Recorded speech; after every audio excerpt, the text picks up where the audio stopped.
খালেদা জিয়ার শারীরিক অবস্থা সম্পর্কে জানাতে এভার কেয়ার হাসপাতাল থেকে যুক্ত হচ্ছেন আমাদের সহকর্মী জুমাতুল বিদা। বিদা, কিছুক্ষণ আগেই দলের সিনিয়র যুগ্ম মহাসচিব রুহুল কবির রিজভী বেগম খালেদা জিয়ার শারীরিক অবস্থা সম্পর্কে জানাচ্ছিলেন। আপনার কাছে কি তথ্য আছে জানতে চাই। বসুন্ধরা ডায়াপেন্ট এখন আরো উন্নত। এই hot air through top sheet দ্রুত শোষণ করে সোনামণিকে দেয় কোমল অনুভূতি। এখন পর্যন্ত ওনার যেই শারীরিক অবস্থার বর্ণনা সেটি নেতাকর্মীরা একে একে বাহির হয়ে আসছেন এক নজর দেখে এবং তারা বর্ণনা করছেন এবং তাদের দলের পক্ষ থেকে এবং যেই তার সন্তান রয়েছেন তারেক রহমানের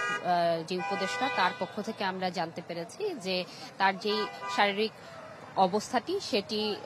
লন্ডনে তিনি যেই চিকিৎসা যার কাছ থেকে নিতেন, যে চিকিৎসকের কাছ থেকে তাদের সহযোগিতা এবং একই সাথে এভার কেয়ার হাসপাতালের যেই মেডিকেল বোর্ড রয়েছে এদের সমন্বয়ে সিদ্ধান্ত নেওয়া হয়েছে এবং সিদ্ধান্ত নেওয়ার যে কার্যক্রমটি সেটি সমন্বয় করছেন তার পুত্রবধূ এবং এর মধ্য দিয়ে তাকে মূলত হচ্ছে যদি একটু স্থিতিশীল অবস্থা তৈরি হয় সেক্ষেত্রে লন্ডনে নিয়ে যেয়ে যেই উন্নত চিকিৎসা সেটি দেওয়ার কথাও কিন্তু দলের পক্ষ থেকে বলা হয়েছে। তবে এর পূর্বে যেই পরিস্থিতি রয়েছে এই পরিস্থিতির জন্য তারা বলেছেন যে সাধারণ যে নেতাকর্মীরা কিংবা সাধারণ মানুষ তাকে দেখার জন্য কিংবা তার শারীরিক খবর জানার জন্য আসছেন এই হাসপাতাল প্রাঙ্গণে, তাদেরকে না আসার জন্য তারা উদ্বুদ্ধ করছেন। একই সাথে এখানে দল বেঁধে কোনো স্লোগান না দেওয়ার ক্ষেত্রেও আসলে তারা নিরুৎসাহিত করছেন, কারণ অন্যান্য সাধারণ রোগীরাও এখানে আসছেন, চিকিৎসা কাজ ব্যাহত হচ্ছে, এর জন্য দলের পক্ষ থেকে এটি আহ্বান জানানো হয়েছে। আর এখন পর্যন্ত বিভিন্ন রাজনৈতিক দলের নেতাকর্মীরা সকাল থেকে আসছেন তার শারীরিক অবস্থার খোঁজ খবর নেয়ার জন্য এবং তারাও কিন্তু তার জন্য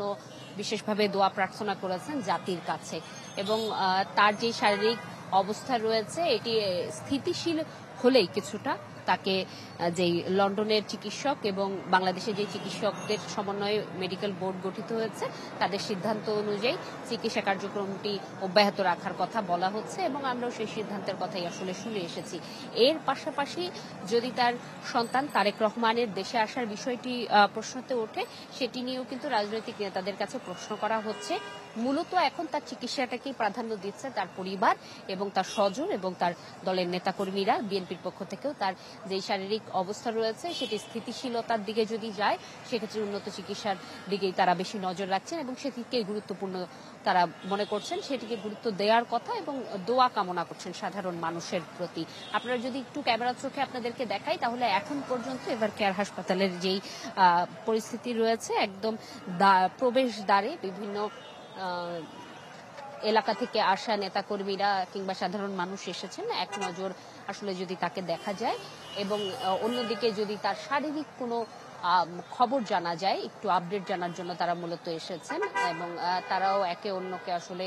তথ্য দিয়ে সেই প্রার্থনাটুকু করছেন যাতে তিনি তাড়াতাড়ি সুস্থ হয়ে উঠে। একটু জানিয়ে রাখি যে এই দর্শকরা মাত্র আমাদের সাথে যুক্ত হয়েছেন সরাসরি সম্প্রচারে, তাদের জন্য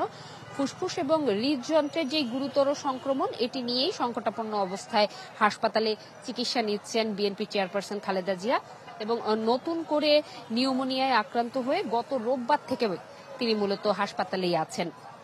যেই তথ্যটি আসলে রোববার থেকে আমরা সাধারণ দর্শকদের তুলে ধরার চেষ্টা করছি এবং শারীরিক অবস্থা তারেক রহমানের ফেরা প্রসঙ্গে নানা সময়ে আসলে বিএনপির সাথে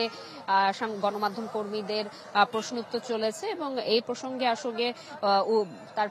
পরিবার, স্বজন এবং দল উভয়েই আসলে বলছেন যে আগে সুস্থতা অর্থাৎ যেই পরিস্থিতি রয়েছে এটি যদি স্থিতিশীল হয়ে ওঠে সেক্ষেত্রে লন্ডনে নিয়ে গিয়ে যেই চিকিৎসা বোর্ড রয়েছে গঠিত হয়েছে তাদের তত্ত্বাবধানে উন্নত চিকিৎসার ব্যবস্থা করা হবে। তবে তার আগে স্থিতিশীল হওয়াটা শারীরিক অবস্থা সেটি গুরুত্বপূর্ণ এবং নিয়ে যাওয়ার ক্ষেত্রে যেই এয়ার অ্যাম্বুলেন্সের ব্যবস্থা করার বিষয়টি রয়েছে এটিও কিন্তু তারেক রহমানের উপদেষ্টার পক্ষ থেকে আমরা জানতে পেরেছি সেই কার্যক্রমটিও অনেকটুকু এগিয়েছে এবং সেই কার্যক্রমটুকু তারা আসলে সবভাবে সব ধরনের ব্যবস্থা রাখছেন যাতে যে কোনো সময় যে কোনো সিদ্ধান্ত নেওয়াটা খুব সহজ হয়ে ওঠে এবং নেতাকর্মীদের প্রতি আহ্বান জানানো হয়েছে হাসপাতালের সামনে ভিড় না জমিয়ে যে যার জায়গা থেকে প্রার্থনা করার জন্য, সুস্থতা কামনার জন্য। এই ছিল আমার কাছে এখান থেকে সর্বশেষ। বিদা, আপনাকে ধন্যবাদ। দর্শক দেখছিলেন খালেদা জিয়ার শারীরিক অবস্থার সবশেষ খবর জানাতে রাজধানীর এভার কেয়ার হাসপাতাল থেকে যুক্ত হয়েছিলেন আমাদের সহকর্মী জুমাতুল বিদা।